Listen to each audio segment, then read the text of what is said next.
Merci beaucoup, Alexandre. Donc, bonjour à toutes, bonjour à tous. On se retrouve autour de ce livre dont on souhaite vraiment qu'il puisse ouvrir vraiment un débat de fond dans le monde musulman. Son titre, vous l'avez rappelé, Sortir de l'islamisme, et il est publié aux éditions Éric Bonnier. Et nous sommes donc heureux de recevoir son auteur, Razika Adnani. Bonjour, Razika Adnani. Vous êtes donc philosophe, vous êtes islamologue. On vous remercie beaucoup d'avoir accepté de parler de vos thèses sur l'islam et puis surtout, finalement, des moyens de le réformer, puisque vous avez des propositions très audacieuses dont on va parler tout à l'heure, pour sortir notamment de cette fameuse dimension politique de l'islam qui, selon vous, est le verrou, le problème essentiel.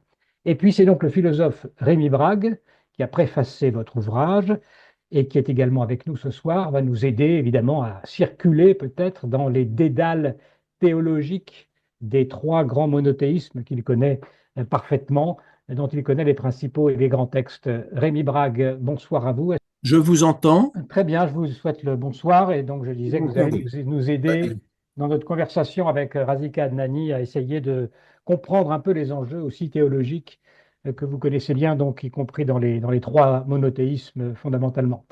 Razika Adnani, alors est-ce que Razika Adnani m'entend? En attendant, je vous pose la première question, parce que pour bien comprendre l'enjeu de votre travail, il- vous revenez et vous nous faites revenir à la naissance de l'islam, parce que vous faites une différence fondamentale qu'il convient de bien comprendre avant peut-être d'aborder la suite. Cette différence, c'est entre le texte du Coran et l'usage politique qui en a été fait. En gros, comme on le sait, il y a deux périodes dans la vie du prophète et dans la rédaction du Coran aussi, la période mécoise et la période médinoise. Et c'est à partir de cette période que la révélation, disons, aurait été, selon vous, instrumentalisée à des fins de domination politique. Peut-être qu'il faut que nous vous rappeliez, pour commencer, ce qui est à la base de votre, encore une fois, de vos thèses, les enjeux de ce tournant fondamental sur lequel repose votre travail. Razika Adnani, je vous laisse la parole. Merci pour votre question. En fait, dans l'histoire de la révélation, on distingue deux périodes que tous les musulmans connaissent. La période de la Mecque, qui commence de 610 à 622, et la période de Médine, qui commence de 622 à 632. Donc, il y a deux périodes qui se distinguent par le caractère des versets coraniques. La première période, les versets coraniques ont un caractère quasi spirituel, et la deuxième période, certains versets coraniques ont un caractère juridique, et quand on dit juridique, on dit politique. Donc, c'est l'évolution de l'islam par rapport à la première période, on voit une évolution de l'islam dans la deuxième période. Concernant le prophète lui-même, son statut a également changé, étant donné que lors de la première période, il était uniquement un prédicateur qui appelait à la nouvelle religion. Dans la deuxième période, en plus d'être prophète, donc il était toujours prophète, il était également un chef d'État et même un chef des armées. Donc, son statut a changé, il est devenu également un chef d'État. Et là, on voit l'imbrication entre le politique et le religieux qui a commencé donc lors de cette période. Cette évolution, tous les musulmans la connaissent, donc ce n'est pas quelque chose qu'on découvre. Mais il est important de le souligner, de le connaître, étant donné que dans l'histoire de l'islam, les musulmans ont posé justement cette question des deux périodes de la révélation. Ils se sont posé également la question de l'imbrication du politique et du religieux en islam, ou, si on veut dire, les deux dimensions de l'islam. Alors, il faut bien voir, les sourates mécoises donc, sont davantage spirituelles que les sourates de Médine, médinoises, c'est ça si on vous comprend bien. Et comme elles sont, si je crois, par ordre de longueur, enfin de grandeur du texte, tout ça est mélangé dans le texte du Coran. Il faut aussi préciser ça. Les sourates ou les versets de la première période sont d'ordre quasi spirituel, ceux de la deuxième période, ils ont toujours cette dimension spirituelle, évidemment, mais en plus de cela, il y a des versets qui ont une période, une dimension juridique ou un caractère juridique. Et évidemment, ils ne sont pas les plus nombreux. Même lors de la deuxième période, ils ne sont pas les plus nombreux.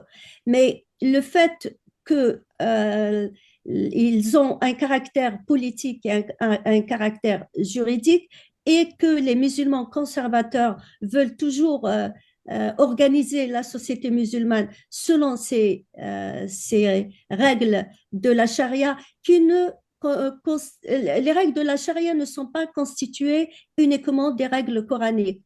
Certaines sont, on les retrouve dans le Coran, d'autres ont été ajoutées par les juristes. Le problème se pose à partir de là, quand les juristes ont voulu que ce droit musulman soit appliqué tel qu'il est en tout temps et en tout lieu. Voilà, on va peut-être s'arrêter là pour ce premier point qui est très éclairci par vous. Merci beaucoup, avec cette distinction qui vous permet par la suite, effectivement, de dire que, il conviendrait de s'appuyer sur cette première partie et de ne sortir de l'instrumentalisation qui a été faite par la suite. Peut-être que Rémi Braque peut nous dire un mot sur ce point, puisqu'il est aussi spécialiste malgré tout de l'islam. Est-ce que vous partagez globalement l'analyse qui vient d'être faite par Razika Adnani, Rémi Braque? Bah, écoutez, jusqu'à un certain point seulement, Madame Adnani a repris, et je crois que d'un point de vue, disons, pédagogique, c'est tout à fait légitime, la chronologie et je dirais même la géographie traditionnelle de ce qui aurait été révélé ou plus exactement descendu, c'est le terme technique, sur Mahomet. Alors, en ce qui me concerne, bon, je n'y crois pas du tout, pour plusieurs raisons. Vous ne croyez pas à quoi? Excusez-moi, vous ne croyez quoi? À rien. D'accord. Non, non, je m'explique, là, c'est évidemment un peu grossier de dire ça.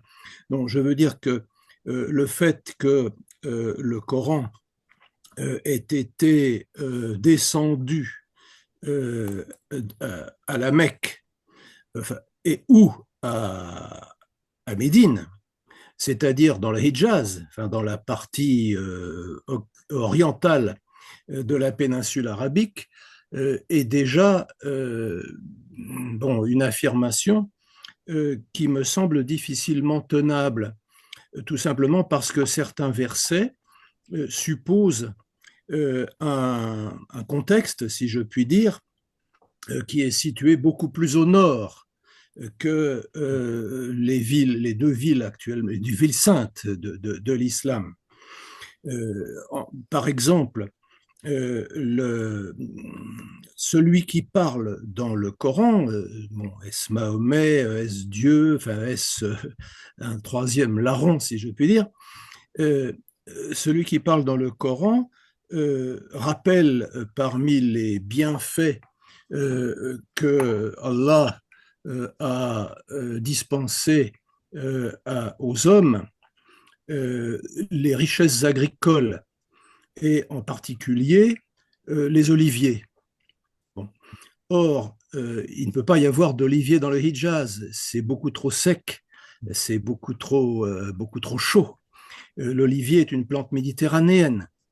Et de plus, l'islam dit lui-même que la Mecque, le Coran, excusez-moi, le Coran dit lui-même que la Mecque était une vallée stérile.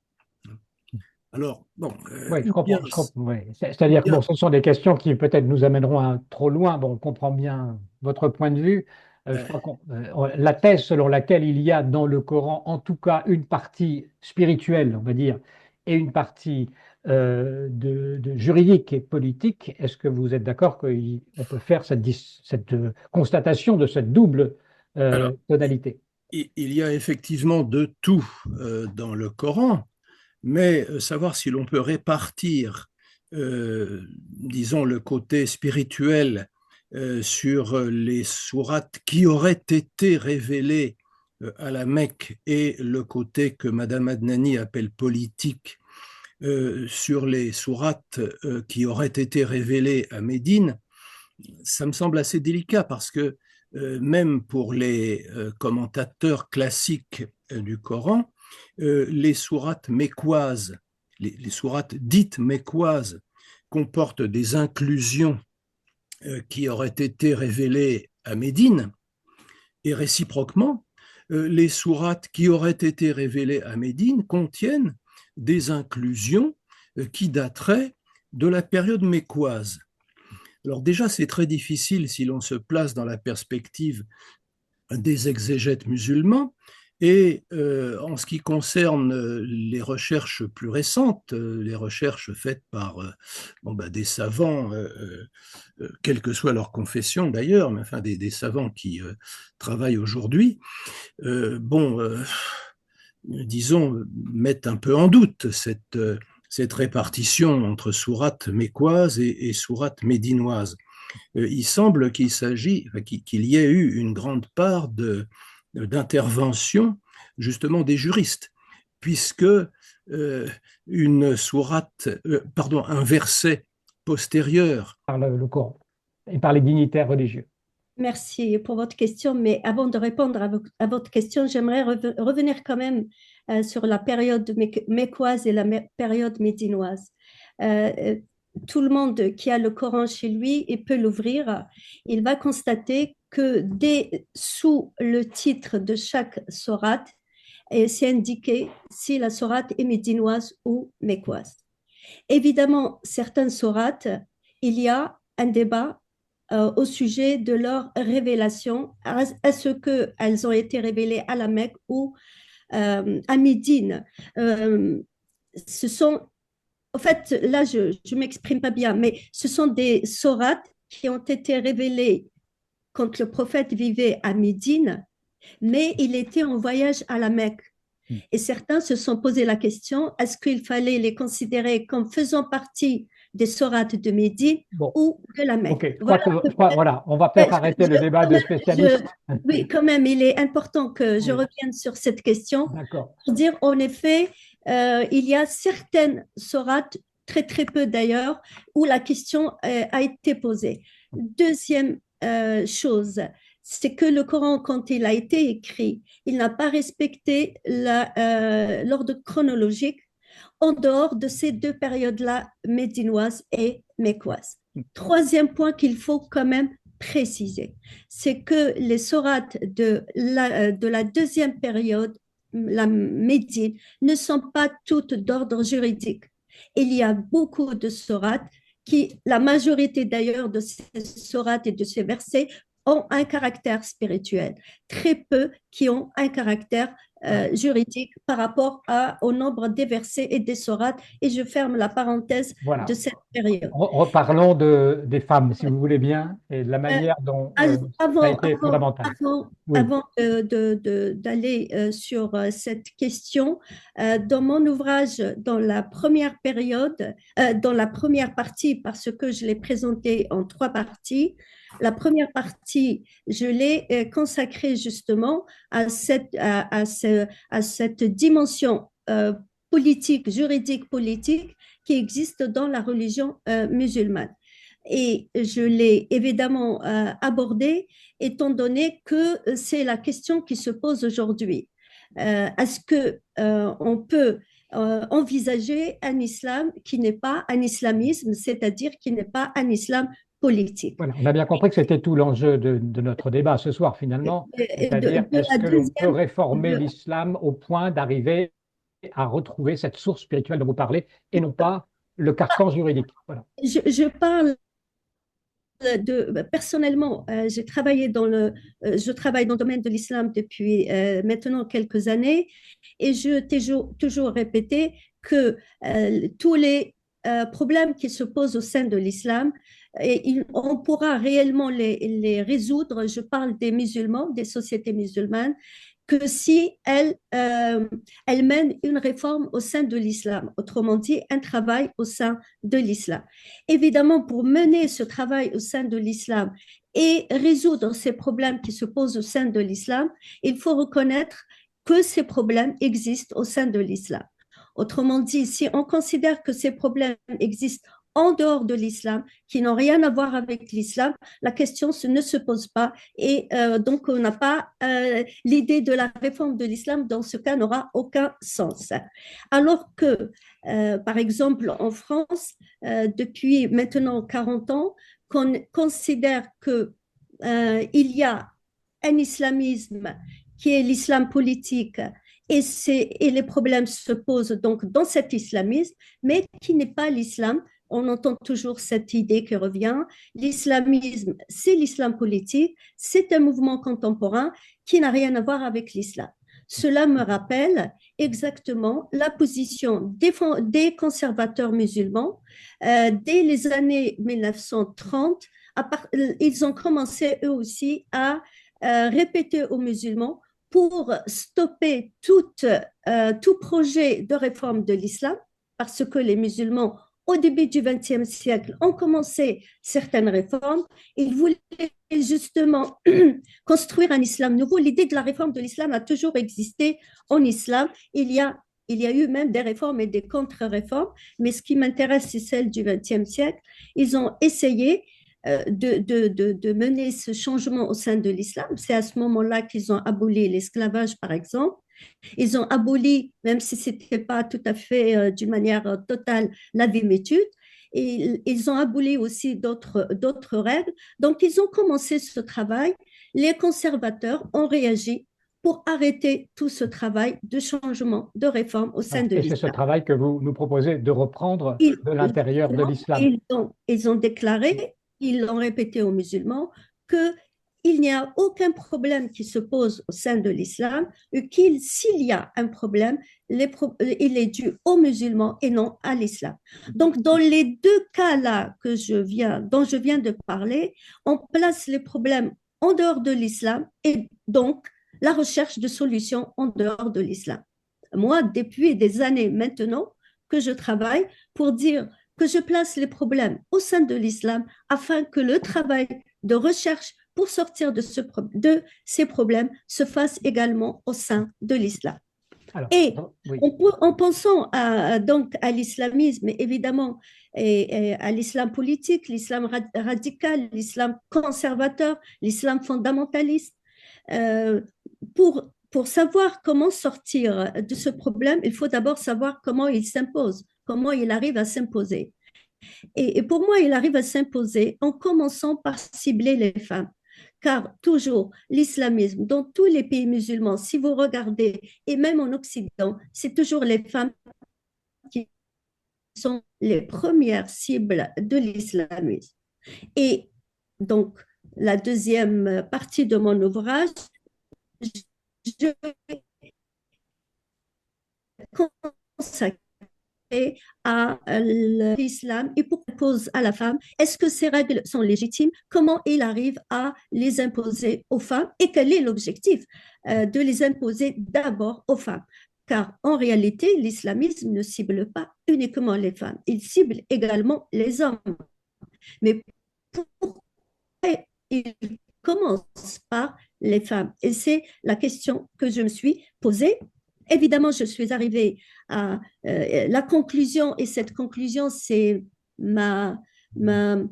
l'observation que j'ai faite dans les sociétés musulmanes, le comportement des musulmans depuis des années maintenant. J'ai constaté que les hommes musulmans se sentent, comment dirais-je, consolés, satisfaits en quelque sorte, dès lors qu'ils sont le maître de la femme. Et donc, ils acceptent les règles de la charia, même si eux-mêmes perdent leur liberté. C'est une sorte de compensation règles, finalement. On leur donne le pouvoir sur les femmes, ça compenserait, selon vous, les contraintes qu'elles recevraient eux-mêmes de la part de la loi. C'est ça que vous nous dites. Je dis que les consolent. Je donne beaucoup d'importance à ce mot consoler. Il les console avec le statut supérieur qu'il leur accorde par rapport aux femmes. Et c'est important de le souligner car les hommes, déjà, il faut qu'ils soient conscients de ça, et les femmes également. Et je dis dans l'ouvrage, quand les femmes arriveront elles-mêmes à s'émanciper de ces règles que le discours religieux leur impose, car la majorité de ces règles de la charia, comme je l'ai dit, ne sont pas forcément inscrites dans le Coran. Elles ont été mises en place par des juristes après la mort du prophète. Le droit musulman a été conçu après la mort du prophète. Donc, tout n'est pas inscrit dans le Coran. Et certaines règles, d'ailleurs, beaucoup sont inscrites dans le Coran que le discours religieux ou que les juristes n'ont pas reprises également. Donc, il faut qu'on fasse la différence entre l'islam du Coran et la charia du Coran. C'est ainsi que je les appelle dans l'ouvrage, l'islam du Coran, la charia du Coran et l'islam que les musulmans pratiquent et la charia que les musulmans Alors, pratiquent, j'appelle la charia du droit musulman. je vous arrête parce qu'il faut quand même qu'on parle justement de cette réforme. Alors effectivement, le son est parfois un peu haché et il y a quelques personnes qui le remarquent. Enfin, tout le monde le remarque. Votre réseau n'est pas excellent, mais on vous entend quand même. Razika Anani, je voudrais qu'on arrive au point central parce que la réforme de l'islam que vous proposez, on la comprend bien déjà dans ce que vous nous dites. Il s'agit rien de moins que de réformer quand même le Coran lui-même. C'est pas seulement pour vous une question de moderniser une interprétation, c'est quand même aussi de l'amender à certains moments.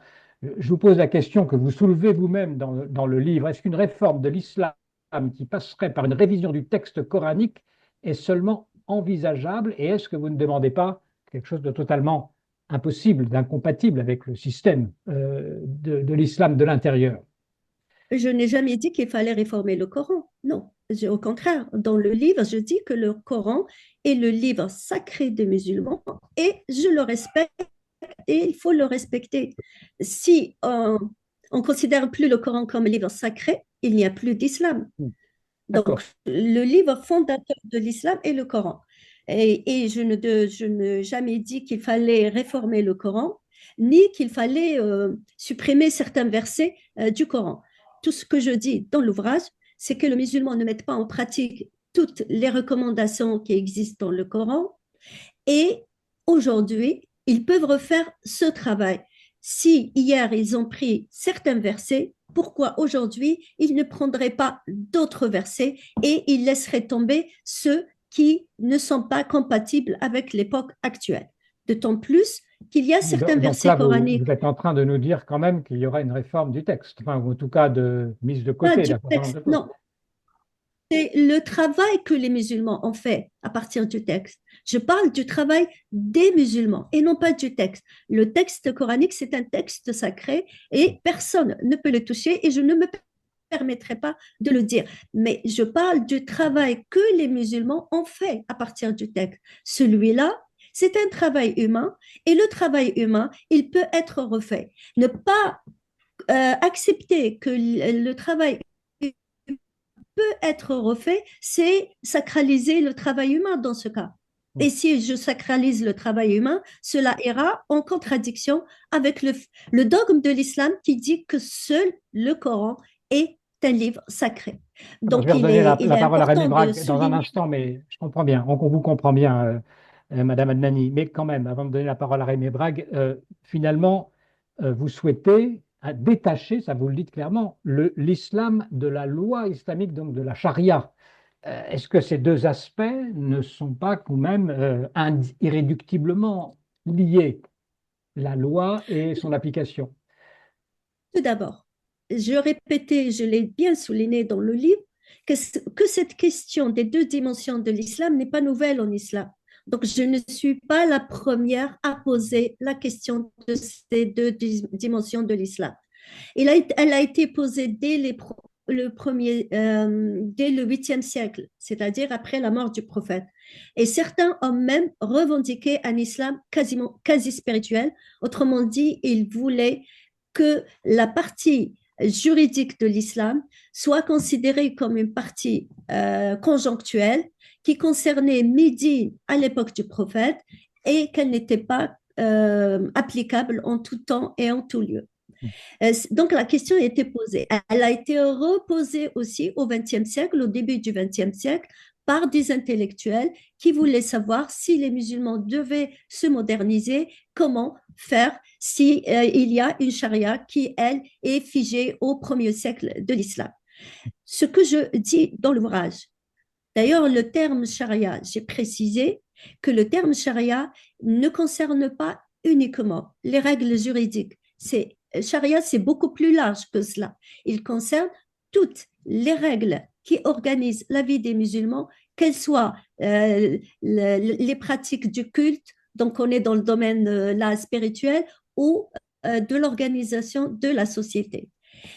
Évidemment, celle qui concerne la pratique du culte, ce n'est pas celle qui pose problème. Et je ne parle pas de celle-ci quand je dis qu'il faut réformer l'islam. Celle qui pose problème, c'est celle qui concerne l'organisation de la société.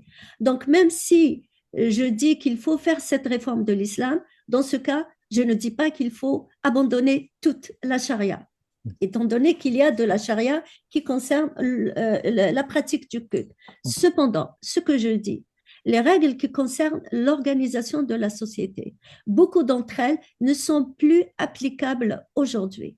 D'ailleurs, j'explique dans l'ouvrage que ceux qui les ont considérées comme valables en tout temps et en tout lieu, ce sont les musulmans qui ont créé, inventé la théorie du Coran incréé vers entre le 9e, 10e siècle. Ils ont mis en place cette théorie, c'est une théorie théologique, et c'est elle qui a donc imposé cette idée ou cette règle de la charia valable en tout temps et en tout lieu. Voilà. Mais si on regarde réellement les sociétés musulmanes, la charia n'est pas... Ils ont abandonné beaucoup de règles de la charia. J'ai donné tout à l'heure l'exemple juste de l'esclavage, du châtiment de la main coupée, par exemple. Donc, en réalité, ils évoluent quand ils veulent évoluer. La main coupée, ça existe encore. Conservateur. Pardon? Je dis la main coupée, ça existe encore, si je ne m'abuse, en Arabie Saoudite, par exemple, où on coupe la main des voleurs. Elle existe dans certaines lois, pas qu'en Arabie Saoudite, en Iran également, en Arabie Saoudite, mais en général, ils n'appliquent pas. Donc, évidemment, vous avez raison. Mais même l'Arabie Saoudite, je pense qu'il l'applique dans certaines règles, dans certaines personnes. Je crois qu'on touche un point important sur lequel on va consulter Rémi Brague, parce que là, il y a évidemment la notion de Coran incréé, donc effectivement, qui fait que la chose est absolument inchangeable, irréformable. Alors, ce n'est pas ce que vous faites, que vous voulez faire, mais malgré tout, tout ce que vous nous dites autour de la réforme, on va dire, de l'interprétation ou de la mise en pratique, de choisir ce qui devait être gardé ou pas, pose quand même un problème fondamental. Et Rémi Brague, j'aimerais bien savoir ce que vous en pensez. Peut-être vous avez une question, une objection à faire à ce que vient de nous dire Madame Adnani? Plutôt une question. Bon, le Coran, donc, que vous considérez comme un livre sacré, ce qui évidemment n'est pas mon cas, mais enfin c'est une autre histoire. Le Coran contient des versets qui affirment la supériorité des mâles sur les femelles dans l'espèce humaine. Ils sont dans le verset, dans la sourate numéro 2, et puis dans la sourate numéro 4. Et, c'est formulé comment? Vous pouvez nous dire comment c'est formulé, éventuellement? Par exemple, que le témoignage d'un homme, d'un mâle, donc, vaut le témoignage de 2 femmes, que l'héritage doit être partagé de telle façon que une fille reçoit la moitié de ce que reçoit un fils, donc un garçon. Et bon, alors évidemment, vous avez tout à fait raison de dire, Madame Adnani, que on peut choisir de ne pas appliquer, et il existe toute une série comment dire, d'accommodements avec le ciel, enfin de ruses, hilal, hein, bon, qui font que certains versets ne sont pas appliqués. Le problème, c'est que on risque, tant que l'on considère que le Coran est la parole incréée de Dieu, de voir un barbu se lever, et surtout lever l'index de la main droite et dire attention, là, ça c'est Dieu qui le dit, donc on ne peut pas y apporter quelques changements, et si vous ne l'appliquez plus, vous n'êtes plus dans les clous, si je puis dire. Enfin, vous sortez des limites de l'islam. Alors, je ne sais pas trop comment, personnellement, le problème ne se pose pas pour moi, bien entendu, mais je ne sais pas trop comment sortir de cette Cette J'ajouterais peut-être aussi difficulté. les versets concernant les J'ai- Juifs, concernant les Juifs aussi, comment on s'en Par sort. exemple, je vais essayer de répondre à la question de M. Rémy Brague. Et il faut savoir que dans le Coran lui-même dit que certains versets sont, Dieu les a fait oublier ou abrogés. Car dans le Coran lui-même, il y a des versets qui s'opposent entre eux. Si je prends l'exemple des versets qui concernent la consommation des boissons alcoolisées, c'est évident. certains versets autorisent cette consommation et d'autres non. Évidemment, on ne peut pas les appliquer les deux en même temps. Et dans le Coran, comme je viens de le dire, il donne donc ce détail que certains versets sont abrogés et remplacés par d'autres sans qu'ils disent Meilleur. lesquels. Les musulmans, lorsqu'ils ont commencé à mettre en place le droit musulman, ils se sont heurtés justement à cela. Comment faire face à certains versets qu'on ne peut pas appliquer en même temps? Impossible. Il fallait choisir. D'ailleurs, dans mon ouvrage, je parle beaucoup de choisir certains versets, le choix des versets. Et donc, ils ont choisi certains versets et ils ont négligé d'autres versets.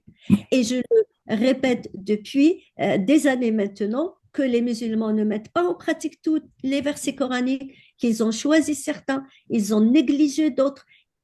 Et évidemment, s'ils ont fait ce travail il y a des siècles, pourquoi aujourd'hui il serait impossible? Donc, le barbu qui lèverait le doigt pour me dire qu'on n'a pas le droit de le faire, en fait, c'est lui qui ne connaît pas sa religion, d'une part.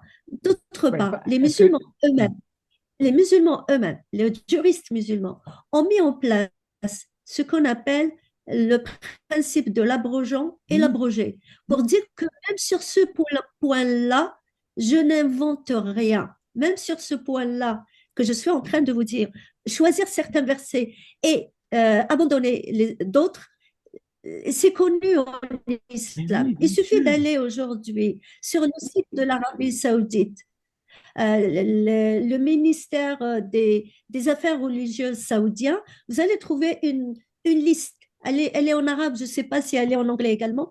Il y a toute une liste de versets qui ont été abrogés et par qui ils ont été abrogés. Donc, les juristes ont fait un travail, et je répète toujours, ils ont fait dans le domaine du droit pour que ce droit euh, soit pour que ce droit réponde à leurs besoins politiques. L'exemple de la liberté.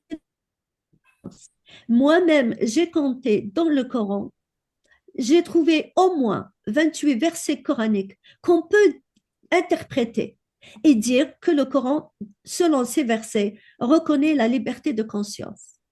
Dès les premiers siècles de l'islam, les juristes ont décidé de ne pas reconnaître la liberté de conscience aux musulmans. Comment est-ce possible? Eh bien, ce sont des versets qu'ils n'ont pas pris en compte. Au contraire, ils ont pris en compte d'autres versets, comme par exemple le verset qui dit que le musulman doit obéir à Dieu, aux prophètes et à ceux qui ont l'autorité parmi eux. Donc, ils ont pris ce verset et ils en ont négligé les autres. Eh bien, aujourd'hui, le barbu qui ne veut pas reconnaître cela est un barbu qui ne connaît pas sa religion d'une part, ou d'autre part, il pratique la politique qui n'a rien à voir en réalité avec l'islam et même son histoire. Voilà, Et on veut bien c'est mon rôle d'ailleurs ouais, c'est de très le bien. dire, c'est mon rôle d'ailleurs de le dire, oui. Oui, oui, C'est le non, non, travail mais d'intellectuel. on vous félicite de mener ce combat, mais malgré tout, Razika Nanir, on a le sentiment que vous mettez en cause finalement pratiquement toutes les autorités ou les institutions de l'islam. Vous dites qu'ils ne connaissent pas. Bon, en tout cas, 90, J'ai dit le barbu qui 80, lève le doigt. oui, oui, mais Pour, 90% des dignitaires musulmans sont vent debout contre votre principe. Alors, je ne dis pas que c'est pas une raison pour persévérer dans la tentative, mais comment vous allez faire pour justement pouvoir promouvoir ce travail de réflexion éventuelle autour du Coran? Je redonnerai la parole à Rémi les Braga. sociétés musulmanes, la réforme du Coran, pas du Coran, pardon, la réforme de l'islam et le changement au sein de l'islam, il y est euh, est intimement lié à la volonté politique. C'est pas comme en France, on n'est pas dans des pays laïques et les politiques, ils ont un rôle à jouer important. Je répète au début du XXe siècle, d'ailleurs même ça a commencé au XIXe siècle et début du XXe siècle, beaucoup de choses ont été faites en quelques années et qui sont très intéressantes. Lorsque le calife Abdulmajid Ier a annoncé en 1839 que tous les sujets comment dirais-je, de l'Empire turc étaient égaux, sans aucune distinction liée à la religion, eh bien, elle a été à l'encontre des règles de l'islam. Vous êtes d'accord avec moi? Et pourtant, ça a été accepté. Donc là, il y a une volonté politique. Les politiques ont un rôle très important.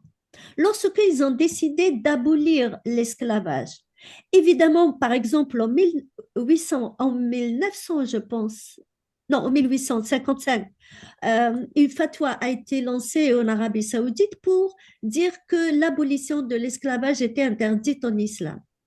Peu à peu, les pays musulmans ont aboli l'esclavage, en tout cas dans les lois de ces pays, il n'y a pas de reconnaissance de l'esclavage. Pourtant, l'esclavage, il y a au moins 25 versets coraniques qui reconnaissent l'esclavage. Et plus que cela, les religieux ont commencé à donner des justifications et donner une légitimité à cette abolition de l'esclavage. Je peux vous donner l'exemple d'un des prédicateurs des frères musulmans d'ailleurs, qui est très connu, qui est Mohammed Qutb, le frère de Sayyid Qutb. Il a écrit un livre d'un islamiste qui s'appelle Controverse contre l'islam. Et dans ce livre, il explique comment l'esclavage, il fallait l'abolir. Il fallait aller vers une abolition de l'esclavage. Il explique donc que le Coran ou l'islam ne l'a pas aboli au départ parce que c'était une pratique connue. Je répète les paroles d'un islamiste. Hein. Il était connu, c'est une pratique qui était connue. On ne voulait pas brusquer les musulmans en leur disant il faut maintenant abolir l'esclavage, mais normalement, l'islam permet d'aller vers une abolition de On a compris. l'esclavage Alors, je voudrais revenir, mais progressivement. on a très bien compris votre proposition. Je voudrais revenir vers Rémi Brague, en m'excusant peut-être de dire des bêtises, mais enfin, il me semble que quand un système théologique produit aussi rapidement et aussi massivement des déviations qui font que le système devient politique, on a beaucoup dit ça du marxisme par rapport au stalinisme, au communisme en général, est-ce qu'il n'y a pas un problème, j'allais dire, intérieur, intrinsèque dans le moteur même de l'islam qui pose un problème et qui conduit à ces dérapages qui finissent par être de graves atteintes? Par exemple, l'idée que la liberté, théologiquement, alors là je me tourne vers Rémi Brague, est quand même difficile à accepter à partir du moment où c'est Dieu qui fait tout dans la Oui. théologie musulmane. Rémi Brague. Je voudrais déjà rappeler que Madame Adnani a eu tout à fait raison de rappeler ce qui est d'ailleurs le b.a.-ba de la compréhension islamique du Coran. Elle a eu tout à fait raison de nous rappeler la théorie de l'abrogation. Effectivement, le Coran est plein de contradictions. Or, un verset, qui est le verset 82 de la 4e sourate, dit que s'il y avait des contradictions dans le Coran, cela prouverait qu'il ne vient pas de Dieu. Alors, les juristes islamiques qui ne sont pas plus bêtes que d'autres ont très bien compris qu'il fallait trouver un moyen de montrer qu'il n'y a pas de contradiction dans le Coran, et ils ont trouvé cette théorie très ingénieuse de l'abrogation selon laquelle un verset révélé après un autre annule le contenu normatif du verset précédent.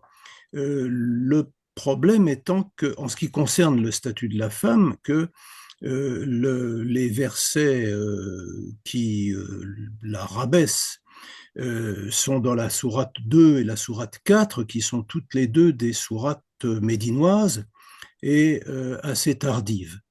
Donc, si l'on applique le principe de l'abrogation, selon la méthode des juristes traditionnels, bon, ben, on va devoir plutôt abroger des versets peut-être plus positifs. Bon. La deuxième observation que Madame Adnani a faite est très juste, à savoir que bon, on emploie l'adjectif politique en un sens péjoratif. On dit il y a l'islam mystique, si vous voulez, et qui est bon, et l'islam ou l'islam spirituel qui est bon, et l'islam politique qui est mauvais. Mais il est amusant de voir que ce sont finalement les politiques qui, dans l'histoire islamique, ont supprimé des dispositions que les hommes de religion, qui sont essentiellement d'ailleurs des juristes, que les hommes de religion voulaient maintenir.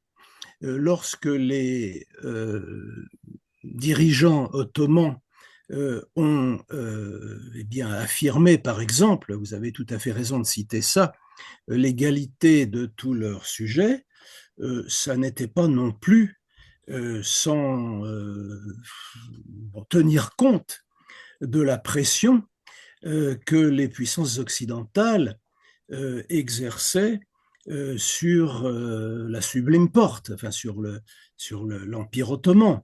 Bon.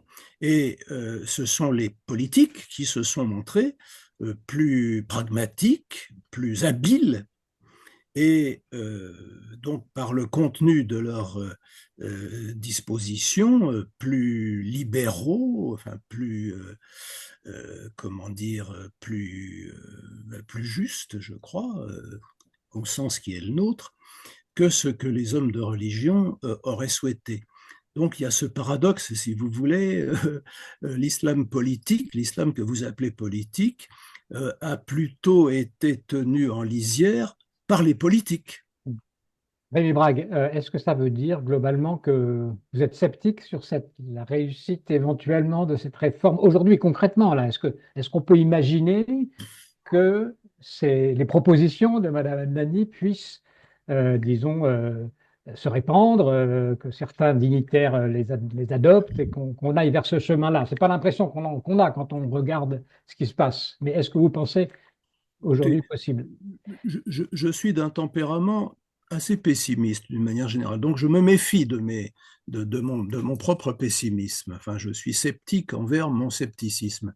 Bon, je souhaite évidemment, et c'est pour ça que j'ai accepté de préfacer ce livre, je souhaite tout à fait que la réforme, ou comme on voudra dire, que souhaite Madame Adnani se répande. Et que ce soit elle qui l'emporte. Ça, c'est évident. Bon, alors, savoir ce que l'avenir nous réserve, écoutez, là, je ne suis pas Est-ce qu'il voyant. faut, est-ce qu'il faut réformer, Madame Adani, également l'idée que il y a une téléologie, une finalité de l'islam qui consiste à dire qu'il faut que le monde entier soit croyant, c'est-à-dire en l'occurrence musulman, que c'est ça le sens de l'histoire, s'il y en a une, et c'est le seul sens de la temporalité. Est-ce que ça aussi, c'est une idée que les politiques ont introduite? Avant de répondre à votre question, si vous permettez, je reviens sur l'idée de l'abrogeur et de l'abrogeur. L'abrogeant et de l'abrogé. Parce que les La musulmans circonstance. n'ont pas abrogé certains versets selon, oui, selon l'ordre chronologique. Donc, M. Brague a dit il faut abroger les premiers versets et les plus récents, normalement, ce sont ceux qu'on garde. Les musulmans n'ont pas pratiqué de cette manière-là, les juristes musulmans. Ils ont choisi les versets qui répondaient à leurs besoins sociaux-politiques.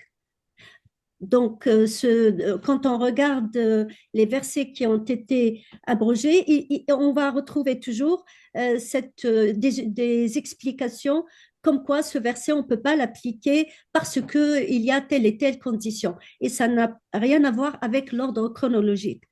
C'est la première des choses. Et maintenant, concernant votre question, s'il faut aller vers un islam où les musulmans abrogeront, laisseront tomber les versets qui posent problème, c'est-à-dire les versets qui maintiennent les femmes en situation d'infériorité, les versets qui appellent à la violence, les versets qui ne reconnaissent pas la liberté de conscience, tous ces versets-là qui posent aujourd'hui des problèmes au droit humain. On Eh a envie bien, de à dire ce Amen, on moment-là, a envie de dire Amen à ce que vous dites. Ouais, à ce moment-là, la question que vous posez n'aura pas de lieu d'accord. d'exister. Vous écrivez tout Voilà. de même, les musulmans ont bâti une morale qui veut tout donner à Dieu sans rien laisser à l'humain. Cette morale d'un Dieu écrasant finalement, un homme soumis, comme son nom l'indique, est-ce que c'est pas malgré tout un principe de l'islam? Et pourquoi vouloir s'accrocher à ce texte si c'est pour dire on va en faire ce qu'on veut? Voilà. Pourquoi ne pas l'abandonner tout simplement? Bah, abandonner ce texte, abandonner l'islam, il y a des musulmans qui sortent de l'islam et qui l'abandonnent. Il y a beaucoup d'ex-musulmans, mais moi, je ne parle pas à ces Oui, gens-là. on a compris. Oui. Oui, eux, ils quittent l'islam et ceux qui ont quitté l'islam, il y en a toujours eu dans l'histoire de l'islam. Ce qu'on appelle en arabe les athées, les mulhids, ça a toujours existé dans l'histoire de l'islam, donc c'est pas quelque chose de nouveau. Et ceux qui veulent quitter l'islam, moi, ils sont libres, ils font ce qu'ils veulent. Mais sur 1,5 milliard de musulmans dans le monde, je ne peux pas dire que la solution viendra quand les musulmans quitteront l'islam. Oui.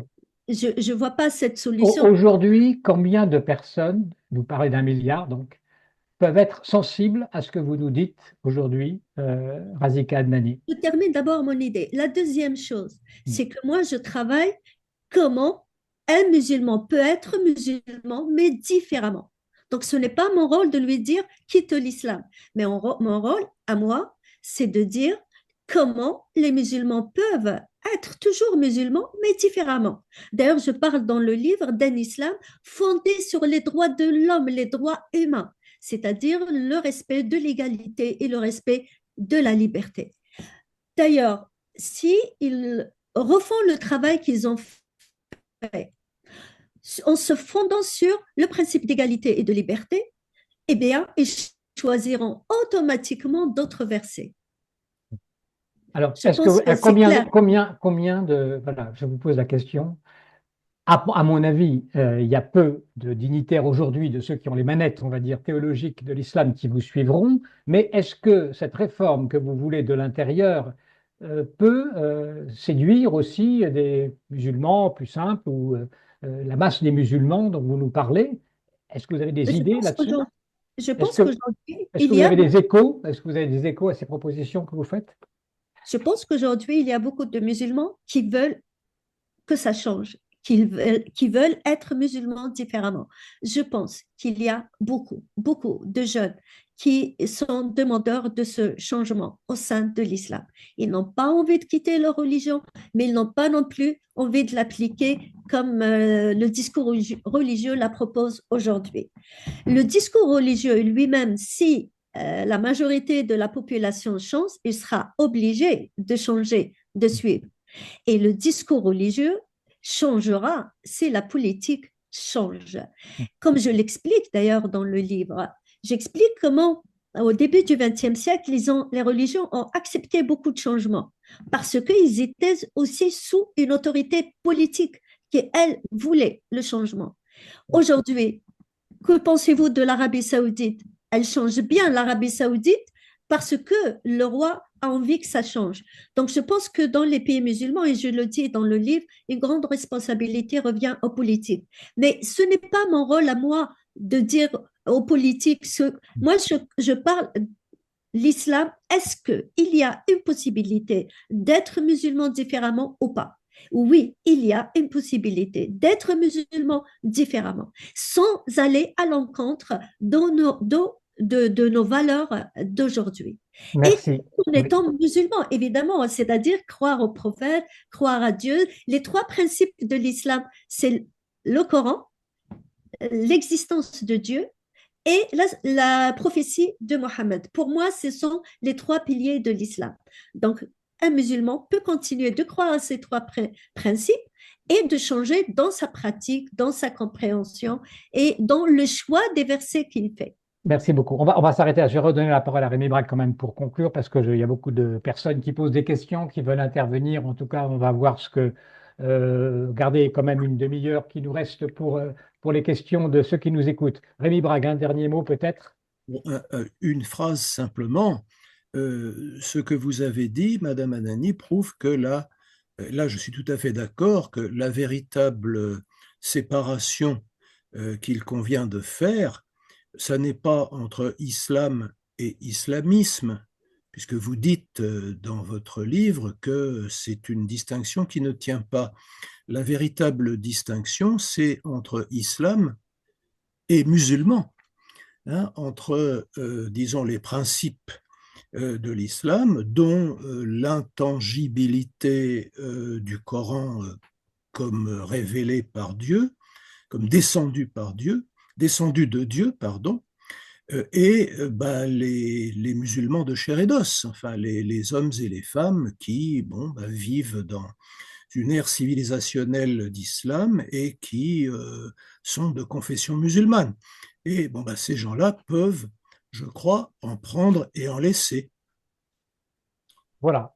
On s'arrête là pour cette partie débat entre nous parce qu'on va écouter un peu ce que ont pensé les personnes qui nous écoutent. On est assez nombreux, il y a beaucoup de questions sans doute. Et donc, je me tourne vers Martine pour que vous nous disiez un petit peu globalement comment les réactions se sont manifestées et puis peut-être aussi prier pour nous poser des questions à nos intervenants. Martine, En attendant, faire un commentaire. je vous en prie. Euh, oui, c'est Alexandre qui parle. Pourquoi nous, d'Imi Wash, on s'est intéressé à la Mhm. parole de Razika? C'est parce que nous n'avons absolument pas la prétention de changer les musulmans, de convertir les musulmans à autre chose. Je pense que chacun peut rester dans sa foi ou ne pas avoir de foi, c'est pas notre problème. Notre problème, c'est que les gens se tolèrent mutuellement sur cette planète et acceptent qu'ils soient tous différents.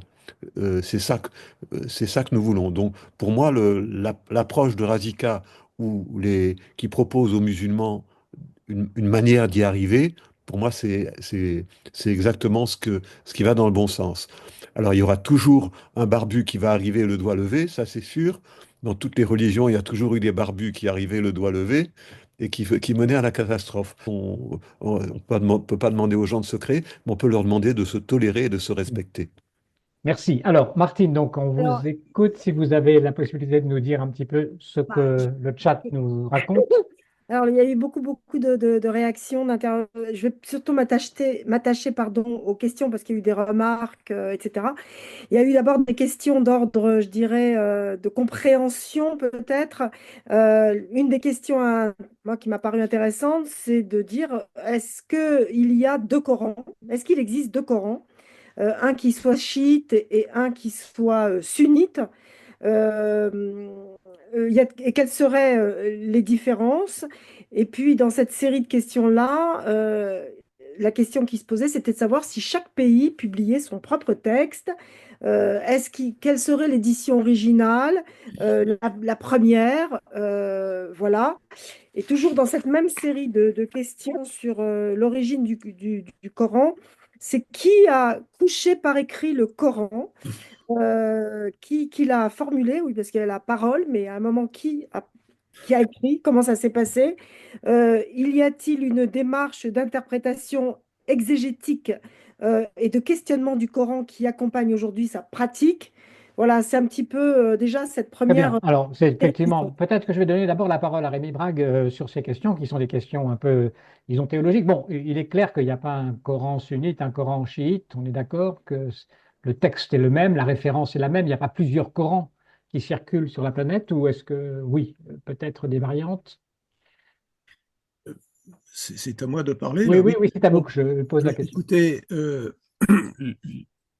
pendant un certain temps, les chiites ont dit que le Coran avait été trafiqué par bon, leurs adversaires, donc les premiers califes, ceux qui, d'après eux, auraient volé à Ali, le gendre, le neveu et gendre de Mahomet, la place de chef de la communauté au profit de Abu Bakr, Omar, Othman, bon, les califes que les sunnites appellent bien guidés. Bon.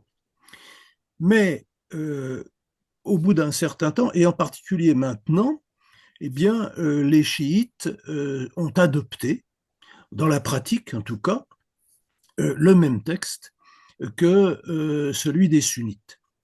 Ils avaient, je le répète, initialement appliqué au Coran ce que l'islam lui-même applique à la Torah, à ce qu'il appelle la Torah, à ce que le Coran appelle la Torah, et à ce que le Coran appelle l'Évangile, Al-Injil, n'est-ce pas? Puisque ces textes auraient été remis à Moïse, l'un à Moïse, l'autre à Jésus, intacts, et ensuite auraient été trafiqués par les communautés qui en avaient la garde, ce qui fait que les livres qui sont actuellement entre les mains, c'est l'expression coranique, entre les mains des Juifs et des Corans ne sont plus authentiques.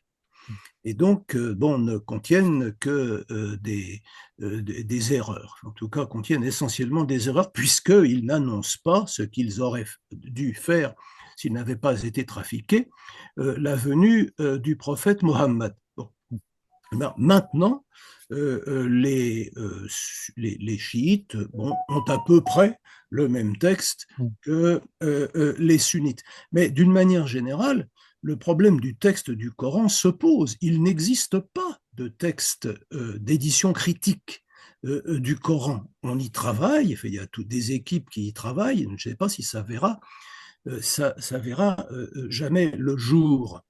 Et bon, bah, en ce moment, on se sert en gros de l'édition du Caire, 1924, si ma mémoire est bonne, qui est une date intéressante d'ailleurs, après la suppression du califat, enfin, du califat croupion par Atatürk, un peu avant la fondation des frères musulmans. Donc la communauté musulmane a voulu privé d'un guide politico-religieux, elle a voulu se recentrer donc sur le texte du Coran d'une part, et puis sur les tentatives de la communauté elle-même pour s'organiser, donc les frères musulmans. Alors quand le Coran a été mis par écrit, les historiens, je veux dire les historiens islamiques, hein, pas les historiens de nos contemporains, se contredisent à ce sujet. On ne sait pas. On ne sait pas vraiment. Bon. Alors, je vais donner la parole à Razika Dnani, bien sûr, mais juste une dernière question, je crois, qui avait été soulevée. Est-ce qu'il existe une tradition, il faut imaginer que oui, d'interprétation du texte, comme on connaît, par exemple, dans le judaïsme et dans le christianisme aussi? C'est à moi la question? C'était à Rémi Brague, mais si vous voulez, allez-y, comme ça on... La question de l'interprétation des textes coraniques a été posée dès la mort du prophète. Donc, quand le prophète est mort, il a légué aux musulmans un livre, le Coran, qui n'était pas encore à l'époque transcrit. Et très vite, les musulmans se sont rendus compte que pour mettre en pratique ce livre, il fallait l'interpréter. Évidemment, la question a été posée. Avait-il le droit de l'interpréter ou pas? Car interpréter le Coran revient à dire permettre à la pensée humaine de s'introduire dans la parole divine. Donc la question a été posée, est-ce que cette pensée humaine n'allait pas altérer le discours divin? Certains, évidemment, ont pris position négativement par rapport à cette question de l'interprétation, mais très vite, comme je viens de le dire, ils se sont rendus compte qu'il fallait interpréter. Donc, ils ont interprété. L'interprétation s'est mise en place très vite, mais l'école littéraliste, elle aussi elle s'est mise en place justement pour contrer le maximum la pensée humaine dans le travail interprétatif. C'est-à-dire, ils ont commencé à dire que le commentateur doit se contenter de prendre le sens tel qu'il est et de ne pas permettre à sa pensée de s'introduire dans le texte coranique. C'est ce qu'on appelle en arabe le naql. Naql, c'est prendre et transférer, prendre le sens du texte coranique et le transférer dans le commentaire. Dans le livre, je dis que le naql, tel que les littéralistes le voulaient, était une illusion. Aujourd'hui encore, cette interprétation littéraliste, évidemment, pose un grand problème.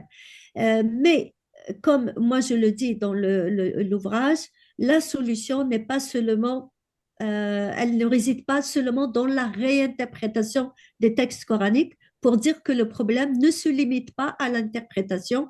Il y a aussi le choix des versets, premièrement. Il y a aussi toute la théologie qui entoure le Coran. Pour pouvoir sortir des problèmes qui se posent, il faut aussi remettre en question cette théologie, la théorie du Coran incréée que vous avez citée, la théorie du naql dont je viens de parler et la théorie des salafs. Il faut remettre cette théologie en question pour aussi pouvoir mener ce travail de réforme. Il y a du travail, effectivement. Alors, Martine, peut-être d'autres aspects sur les questions?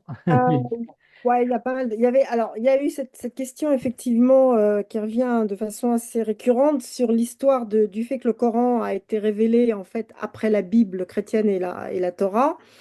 Est-ce que ça veut dire le fait que le Coran a été révélé après, avec ce principe effectivement d'abroger peut-être ce qui s'était passé avant? Cela signifie-t-il que le Coran annule la Bible, annule l'essence de la Bible ou le sens de la Bible, le sens de la Torah? Et est-ce que c'est quelque chose qui est partagé à la fois par les sunnites et par les chiites? Voilà, notamment on va peut-être cette question, garder la question pour la suite, ce que disait Rémi Brague sur les accusations de faussaires, finalement, qui sont lancées aux religions qui ont précédé l'islam par rapport au texte. Donc, est-ce que là-dessus, là aussi, il y aurait un dogme à remettre en cause, qui serait celui du fait que la révélation a bien été aussi donnée aux autres? Razika Adnani? Moi, je ne pense pas que l'islam annule les deux religions précédentes. La preuve qu'il les reconnaît dans le Coran. Donc après, il y a des choses, des positions, le discours religieux peut se contredire les religieux peuvent se contredire entre eux, mais plusieurs versets coraniques reconnaissent les gens du livre. Donc, je vois quand même que, par exemple, Madame Brière-Blanchet nous dit que l'islam scelle la révélation. Effectivement, il scelle la révélation, mais il n'annule pas les religions précédentes. Après, on peut avoir d'autres explications si on veut. Évidemment, il y a des détails, il y a des choses à dire, mais en gros, l'islam reconnaît les deux religions précédentes, notamment le judaïsme et le christianisme. Oui, elle reconnaît Moïse, mais simplement, on l'appelle Moussa. C'est quand même un tour de force qui permet de dire que finalement, la Torah a été rédigée autrement avec des musulmans et que les Juifs se la sont appropriés en transformant les noms. On peut donner plusieurs explications. Il y a pas mal de choses qui se disent sur le sujet. Mais moi, ce que je vous dis, si le Coran reconnaît les gens du livre, c'est qu'il n'annule pas les religions précédentes. Je vois encore une question de Madame Brière-Blanchet. Excusez-moi, Martine, je redonne la parole. Croire au prophète, oui, mais celui-ci était un guerrier impitoyable et un homme polygame affirmé. Que faire alors si on limite? Effectivement, vous avez dit que dans les trois piliers, il y avait le prophète qui reste tout de même dans l'islam un modèle. Comment faire avec ce modèle qui n'est pas particulièrement exemplaire, on va dire, sur certains points? Je pense que j'ai répondu à cette question tout à l'heure. J'ai dit qu'il y a des versets coraniques que les musulmans ont pris en compte dès les premiers siècles de l'islam et qui organisent la vie sociale et politique des musulmans, qui ne sont plus applicables aujourd'hui, leurs règles ne sont plus applicables. Et moi, j'appelle à ne plus les prendre en compte et prendre en compte à la place d'autres versets qui ont une portée universelle, une portée plus humaine, plus Oui. universelle. Oui, mais là, il ne s'agit pas de versets, il s'agit du prophète lui-même, de son histoire. Est-ce que ce prophète-là peut être quelqu'un qu'on donne en modèle? Moi, je parle du Coran plutôt, je donne plus d'importance au Coran.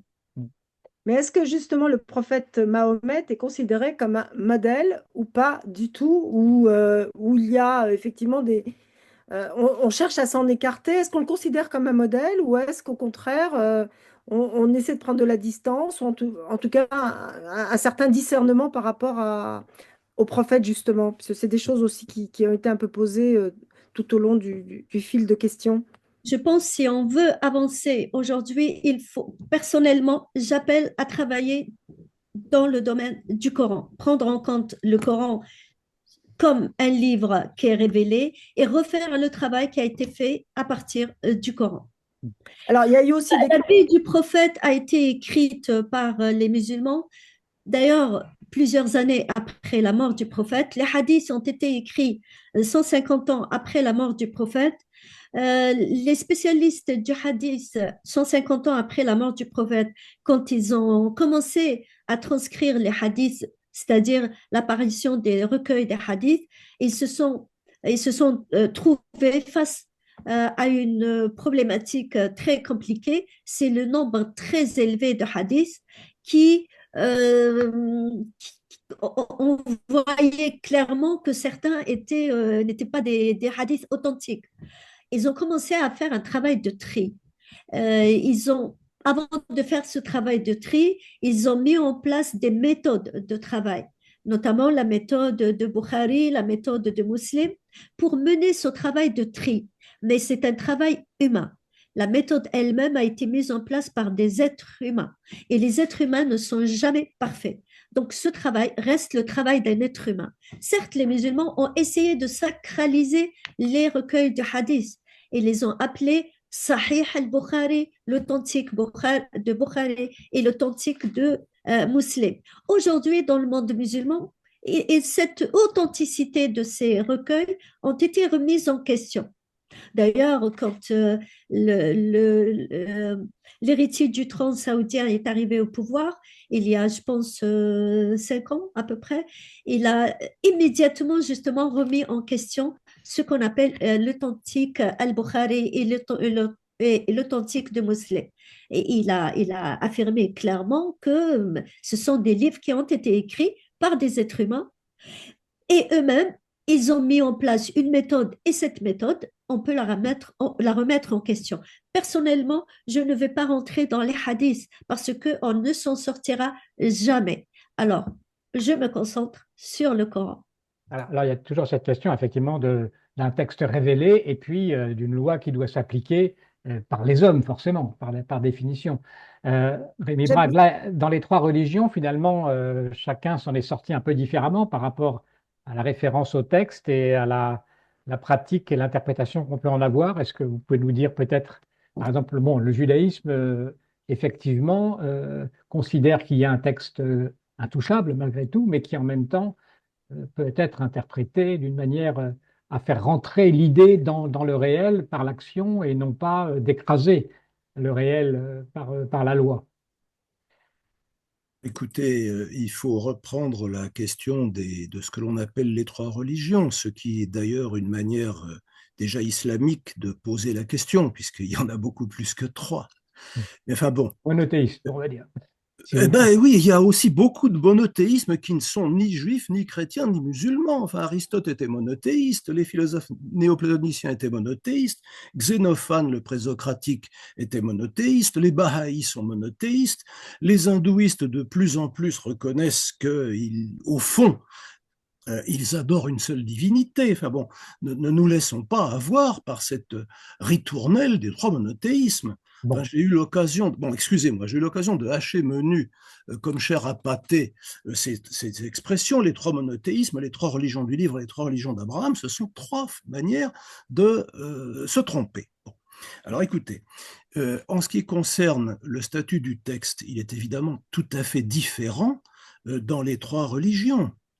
Le juif le plus orthodoxe considère que les seules paroles qui sont dites par Dieu dans la Torah, ce sont les 2 premiers versets du Décalogue, là où Dieu se nomme et se présente, si je puis dire, comme celui qui a fait sortir Israël de la captivité égyptienne.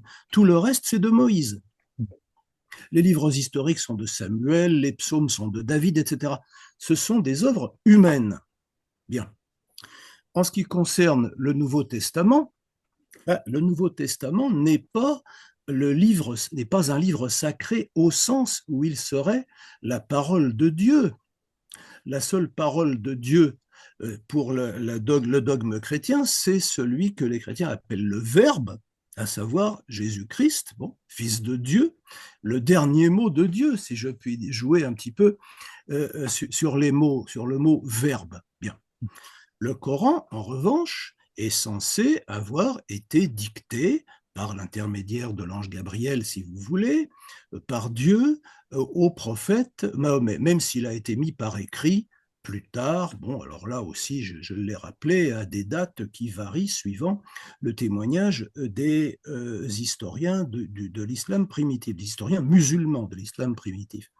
Mais ce statut de parole de Dieu, au sens littéral du terme, c'est Dieu qui parle, c'est Dieu qui est l'auteur du Coran, va nous obliger à reconsidérer la notion d'interprétation.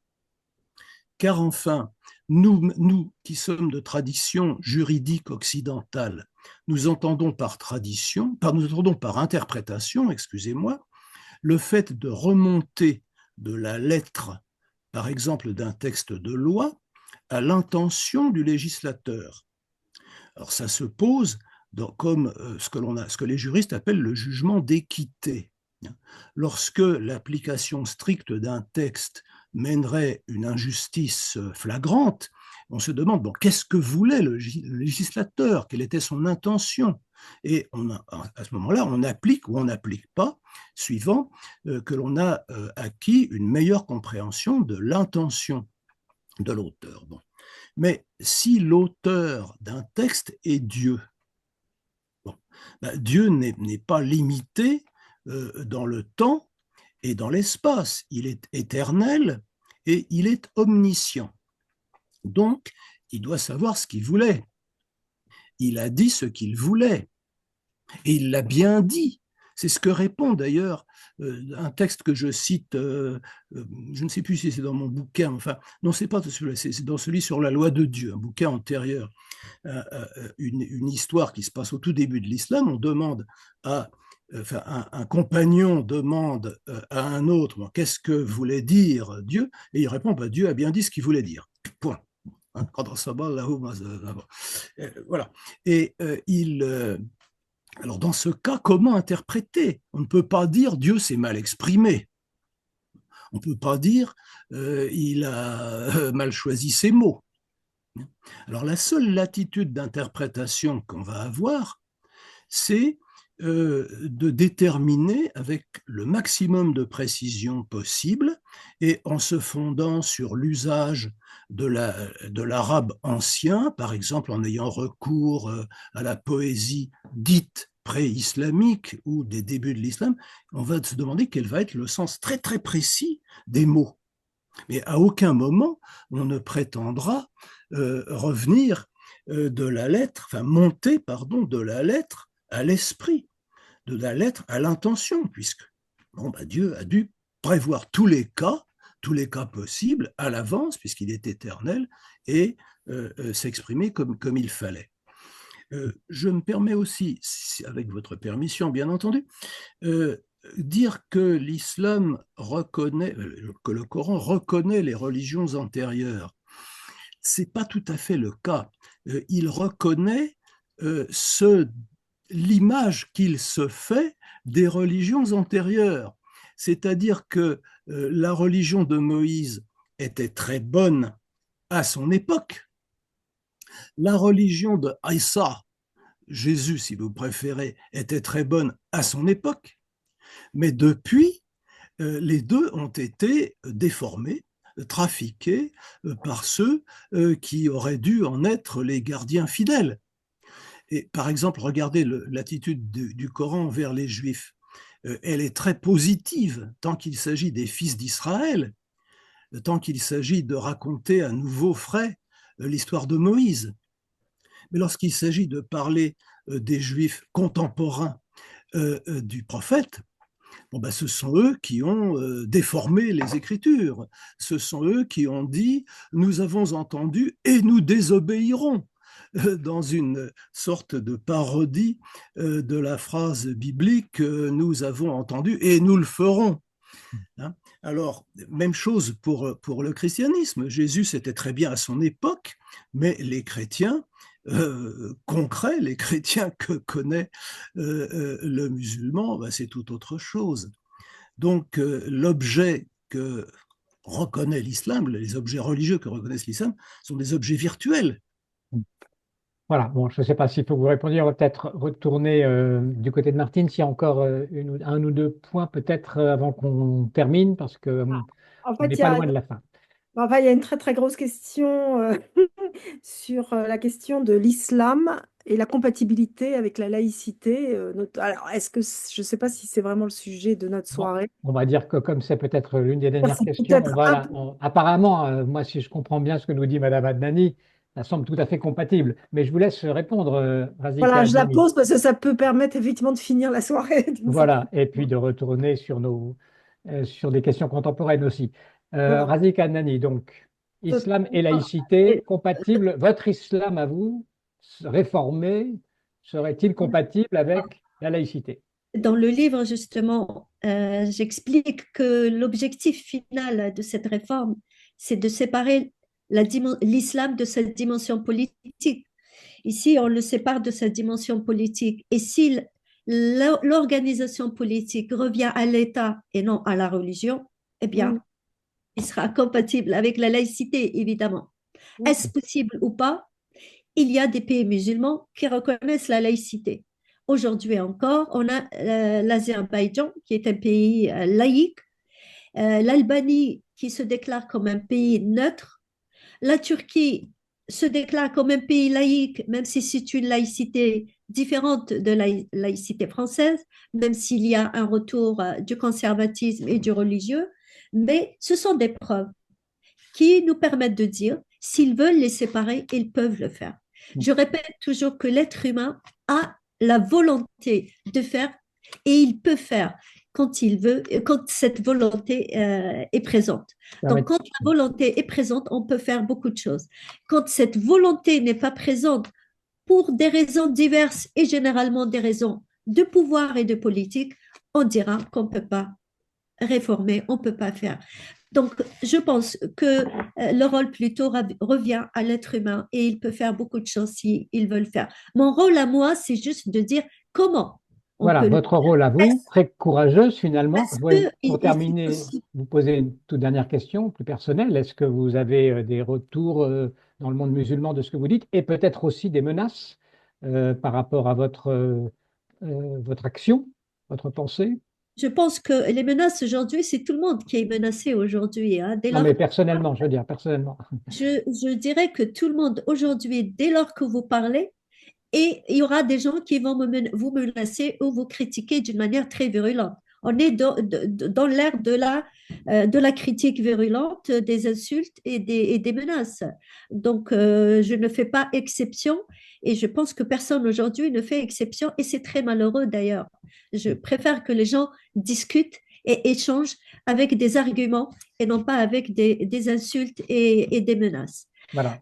Mais ce n'est pas pour autant qu'il ne faut pas que les gens travaillent pour expliquer les choses et de dire si on peut changer ou ne pas, ou on ne peut pas changer. Je pense que c'est important de le faire et je le fais, et tout en travaillant au sein de l'islam. C'est pour ça que je dis c'est un islam nouveau au sein de l'islam qu'il se construit, pas à l'extérieur de l'islam, au sein Voilà. de l'islam. Alexandre va avoir le dernier mot, mais moi je donnerai l'avant-dernier mot à Sylvia Kess, qui nous dit: votre Coran peut s'appeler le Coran des femmes.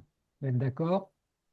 Moi, c'est pas le Coran, j'appelle pas à écrire un nouveau Coran, non.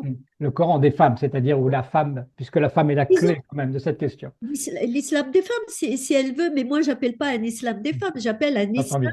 nouveau où l'homme et la femme peuvent avoir plus de droits, plus d'humanisme, plus de liberté, plus de dignité, plus de choses qui nous permettent de vivre sereinement dans ce monde, plus de relations sereines avec les autres. C'est Mm. aussi ça. Alors, Moins de guerre dans le monde. C'est ça l'important. C'est pas le Coran des femmes. Je vois pas comment on peut dire le bon, Coran des femmes. enfin, Le c'était une formule un peu poétique, on va dire. Voilà. Maintenant, je rappelle le titre de votre livre, hein, Sortir de l'islamisme. Je vois que Rémi Braque veut intervenir. Je vais vous donner la parole tout de suite. Je rappelle quand même le titre de votre livre, hein, Sortir de l'islamisme, et c'est publié aux éditions Éric Bonnier. Beaucoup d'éléments, beaucoup de connaissances, de faits, etc. dans ce livre, préfacé donc par Rémi Brague, à qui je donne donc la parole maintenant, si c'est possible, de manière plutôt brève. Rémi Brague. Je voulais simplement dire que je venais d'apprendre avec satisfaction que l'Azerbaïdjan était un État laïque, parce que on m'a dit que dans les territoires qu'ils ont repris à l'Arménie, les Azéris détruisaient les églises et les remplaçaient par des mosquées. Donc, je suppose qu'on m'a menti quand on m'a raconté cela, puisque un État laïque ne ferait pas cela.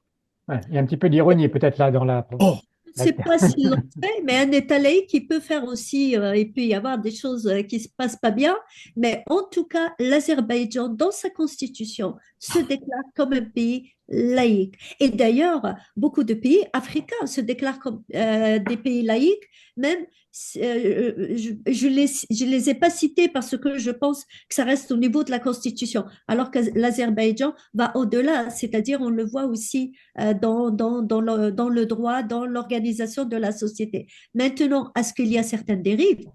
Je ne peux pas répondre à cette question. Voilà, sans Je- doute oui, sans doute oui. Razika Adnani, merci beaucoup Merci à Rémi vous. Brague. Il est 21 heures. Je redonne la parole pour la conclusion donc à Alexandre et merci à tous pour votre attention. Merci. Oui, effectivement, merci Razika, merci Rémi Brague. Je voudrais dire que le livre de Razika, j'ai pas pu le lire parce qu'il est épuisé. Il est vite disparu des rayonnages. Donc, félicitations pour ce succès. Merci pour faire apparaître le livre.